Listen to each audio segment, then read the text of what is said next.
के बाद स्वागत है और चलिए आपको बता दें 2024 के लिए बीजेपी केंद्रीय गृह मंत्री अमित शाह, रक्षा मंत्री राजनाथ सिंह, वित्त मंत्री निर्मला सीतारमण भी मौजूद थी।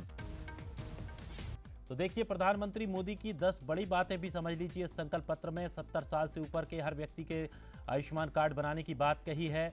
आयुष्मान के दायरे में ट्रांसजेंडर को लाने की भी बात यहां पर कही गई। इसके अलावा फ्री राशन की जो योजना अभी संचालित है केंद्र सरकार की, उस योजना को आगे भी चलाने की बात कही है। बिजली से कमाई का टारगेट रखा है, यानी कि बिजली बिल जीरो करने का टारगेट रखा है। अब वो किस तरह से इसको किया जाएगा, ये देखना बड़ा दिलचस्प होगा, लेकिन ये महत्वपूर्ण योजना हो सकती है। मुद्रा लोन की राशि भी बढ़ाने की बात कही गई है। गरीबों के लिए 3 करोड़ और नए घर बनाने की बात कही है। तो सस्ती पीएनजी घर घर तक पहुंचाने की बात भी यहां पर कही है। इसके अलावा जन औषधि केंद्रों के विस्तार करने की बात भी प्रधानमंत्री मोदी ने संकल्प पत्र के उद्घाटन के दौरान कही और 3 करोड़ लखपति दीदी बनाने का लक्ष्य भी सरकार ने रखा है, ऐसा प्रधानमंत्री मोदी ने कहा। तो पिछले 10 साल के कार्यकालों को गिनाते हुए आने वाले सालों में क्या कुछ बीजेपी की स्ट्रेटजी रहेगी, उसकी चर्चा यहां पर की और उन्होंने साफ तौर पर उनकी आगे वाली क्या आने वाली उनकी योजनाएं हैं, उन योजनाओं की घोषणाएं भी प्रधानमंत्री मोदी ने इस संकल्प पत्र के माध्यम से की है। और चलिए, अधिक जानकारी के लिए हमारे साथ एग्जीक्यूटिव एडिटर मनोज सैनी जी हमारे साथ जुड़ गए हैं। मनोज जी, आज बीजेपी ने अपना संकल्प पत्र जारी किया है और तमाम महत्वपूर्ण बिंदुओं को उसमें फोकस किया है। खास करके जब ये कयास लगाए जा रहे थे कि बिजली को लेकर कोई बड़ी घोषणा इस बार बीजेपी अपने संकल्प पत्र में कर सकती है, तो वो भी दिखाई दी है। किस तरह से देखा जाए इस पूरे संकल्प पत्र को?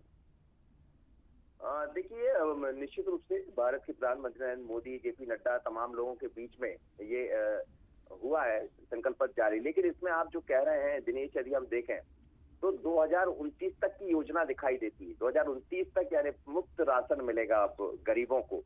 इसका मतलब यह है कि 2029 तक जो कहा जा रहा था कि चुनाव के बाद जो मुफ्त राशन की प्रक्रिया है वो बंद हो जाएगी। दूसरा, 10 साल की मोदी की जो गारंटी रहा करती थी कि आखिर कैसे मोदी को आगे बढ़ना है, किस तरह की चीजों को आगे लेकर जाना, सरकार का क्या हुआ है, तो पूरा 10 साल का उन्होंने अपना तरह से जो काम किए उनको रखा। लेकिन सबसे बड़ी बात यही है कि चाहे हम मुद्रा कोष की बात करें या किस तरह से आर्थिक मामलों को आगे बढ़ाना है, क्या प्लानिंग है आगामी 10 सालों की, तो भारतीय जनता पार्टी जो 2047 का संकल्प लेकर चल रही है कि 2047 तक हम कैसे होंगे, तो उस पर बीजेपी काम कर रही है।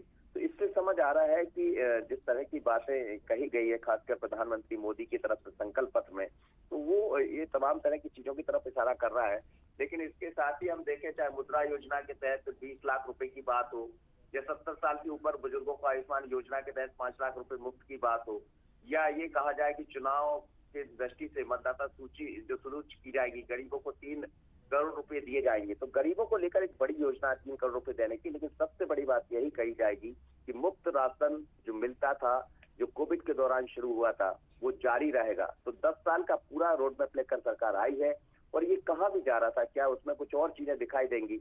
तो 10 साल तक कैसे काम करना है आगामी वर्षों में, चाहे मोदी जी के नेतृत्व में आगे बढ़ने की जो बात कही गई है, पर ये बिल्कुल साफ है कि बीजेपी अपना विजन बहुत क्लियर कर दिया संकल्प पत्र के माध्यम से। कुछ ज्यादा उम्मीदें थी लोगों को, लेकिन वो उसमें उस तरह की दिखाई नहीं दी। चलिए, बहुत बहुत शुक्रिया मनोज जी हमारे साथ जुड़ने के लिए। लेकिन साफ तौर पर बीजेपी पहले ही कह चुकी थी कि इस बार संकल्प पत्र में सिर्फ वही बातें रखी जाएंगी या वही वायदे रखे जाएंगे जिनको सरकार अगले 5 साल में पूरा कर ले। तो निश्चित तौर पर यहां पर ज्यादा बड़ी बातें नहीं देखने को मिली हैं। 10 साल की योजनाओं को यहां बीजेपी ने जनता के सामने रखा है, गिनाया है और जो योजनाएं चल रही हैं ज्यादातर उन योजनाओं को आगे बढ़ाने की बात कही है। चलिए, और अधिक जानकारी के लिए हमारे साथ हमारे न्यूज़ हेड शरद द्विवेदी जी भी हमारे साथ जुड़ गए हैं। शरद जी, बीजेपी ने अपना घोषणा पत्र जारी कर दिया है। तमाम ऐसे महत्वपूर्ण बिंदु रहे जो पिछली 10 साल की उनकी योजनाएं हैं, उन योजनाओं को और आगे बढ़ाने का लक्ष्य यहां पर रखा है। कुछ नई चीजें भी इस संकल्प पत्र में देखने को मिली हैं। किस तरह से अब इस संकल्प पत्र को देखा जाए? देखिए, 2 हिस्से हैं दिनेश संकल्प पत्र के। पहले हिस्से में जैसा आपने बताया, 10 सालों में बीजेपी और प्रधानमंत्री नरेंद्र मोदी जी के नेतृत्व वाली एनडीए की जो सरकार है उसने क्या कुछ किया है, तो इसका पूरा विस्तार से वर्णन किया गया। चाहे 370 की बात हो, उज्ज्वला योजना की बात हो, प्रधानमंत्री आवास योजना की बात हो, तमाम चीजों का विवरण दिया गया।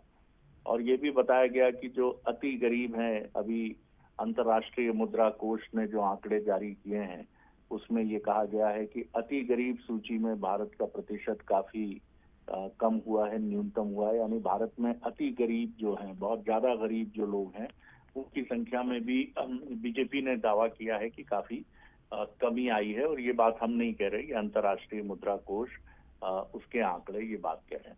दूसरा हिस्सा जो है वो योजनाओं की तरफ इशारा कर रहा है, एक लंबे चौड़े रोड मैप की तरफ इशारा कर रहा है, क्योंकि बहुत लंबी सूची है जिसकी तरफ बीजेपी का एक घोषणा पत्र इशारा कर रहा है। इसीलिए प्रधानमंत्री का भाषण काफी लंबा था, क्योंकि उन्होंने विस्तार से उन चीजों के बारे में बताया। ये बीजेपी के कॉन्फिडेंस को दर्शाता है दिनेश, कि बीजेपी कितनी आश्वस्त है कि वो अपनी तीसरी बार जीत को लेकर न सिर्फ आश्वस्त है, बल्कि आगे भी अपना भविष्य वो बहुत उज्जवल देखती है। और इसीलिए उसने ये आत्मविश्वास दिखाया है कि एक लंबी चौड़ी योजना 2047 तक की उसने प्रस्तुत की है। महत्वपूर्ण बातों में अगर हम बात करें तो अगले 5 साल में गवर्नेंस, गुड गवर्नेंस और गरीब कल्याण की गारंटी की बात की गई है। अगले 5 साल तक मुफ्त राशन, पानी, गैस कनेक्शन और प्रधानमंत्री सूर्य घर जो योजना इंट्रोड्यूस की जा रही है, इसमें जीरो बिजली बिल यानी सौर ऊर्जा के साथ जो जीरो बिजली बिल है उसकी बात कही गई है। सबसे महत्वपूर्ण बात यह भी है कि अब 70 साल से अधिक उम्र के जो बुजुर्ग हैं देश के, वो भी खासतौर से समाज के कमजोर वर्ग के, वो आयुष्मान योजना के दायरे में आएंगे। ये बहुत महत्वपूर्ण योजना रही है बीजेपी सरकार की, जिसकी बड़ी चर्चा रही है और इससे बड़ी मदद मिली है।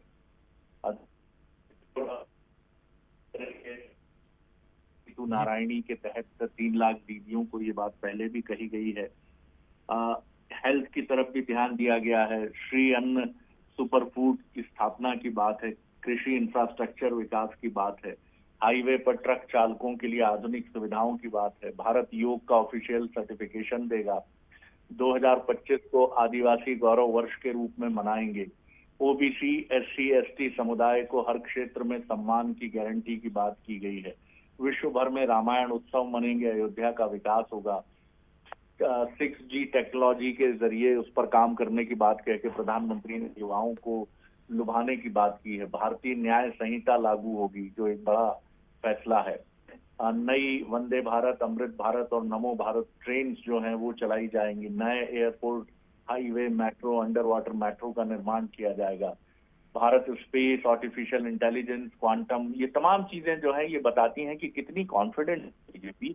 ऐसा लगता है कि जैसे हम कोई बजट भाषण सुन रहे थे कि क्या क्या अगले 1-2 वर्षों तक किया जाएगा, उसी तरह अगले पूरे 5 वर्षों का रोड मैप इस घोषणा पत्र के जरिए एक बहुत आत्मविश्वास से भरी बीजेपी इसको अपना आगे का निश्चित रास्ता तौर पर बहुत शरद साफ जी, और दिखाता साफ तौर है। पर बीजेपी पहले ही ये कह चुकी थी। बीजेपी ने ये कहा था कि हमें किसी भी तरह के लुभावने या इस तरह के वायदे इस संकल्प पत्र के जरिए लोगों तक नहीं पहुंचाने जो कि पूरे ना हो सकें या जिनको जल्द से जल्द पूरा ना किया जा सके। वही चीजें हमें रखना है जिस पर हम काम कर रहे हैं, और अगले जब 5 साल में हम लोगों के बीच अपना संकल्प पत्र लेकर पहुंचे तो वो काम हम पूरे कर चुके हों। बहुत बहुत शुक्रिया शरद जी हमारे साथ जुड़ने के लिए।